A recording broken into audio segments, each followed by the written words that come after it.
from an undisclosed location in the mountains of northeast Georgia, this is Cooking with Vinny. Oh, Vinny Verelli here, and it's a beautiful, hot summer day here in North Georgia. This is the time of year when all the stuff from the garden starts going crazy. It's also the time of year in North Georgia, the only time that you gotta lock your car, because if you don't, someone is bound to put a bag of okra in the front seat. And believe me, we have enough okra around here. And what happens is, with this time of year, you cook whatever's coming up the most. You got a lot of squash, you cook the squash real quick. Oh, boom, the okra's coming up, better cook the okra. Got tomatoes here, but today we've got squash coming out everywhere. Summer squash is big right now because guess what? It's summer. So you got the yellow summer squash, you got the green zucchini squashes, and we're going to use that into a casserole a little bit later on. But those aren't the only kind of squash. There are all kinds of squash out there.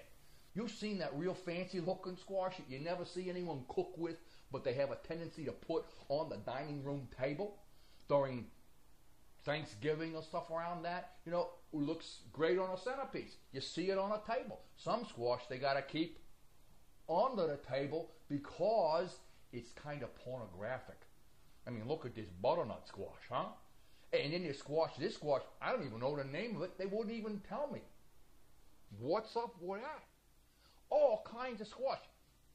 Pumpkin is a squash. In a way, it's in the squash family, same genus. It's a different species altogether. But if you look at this squash, look at the size of this squash.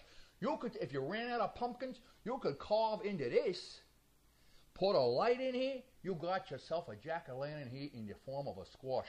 You could make it. Could be a bowling pin. This kind of squash. Look at that. Two of these, you could make a casserole feed 6 people. Thing I like about it the most, though, is it's got some heft. I mean, it's got balance, too. Look at it. Boom, balance. Oh, hey. You could throw this thing like a boomerang.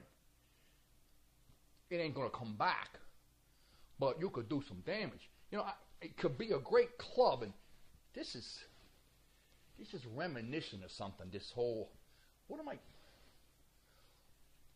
and I'll tell you what, you can keep your jawbone of an ass. This is going to beat off the Philistines. Hey, ho!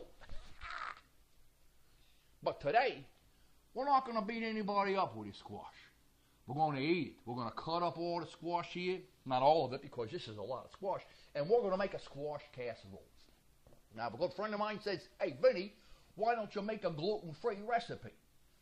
Okay, I hear you. Today, we're going to show you some options. Not only can we make this gluten-free, we can make it dairy-free.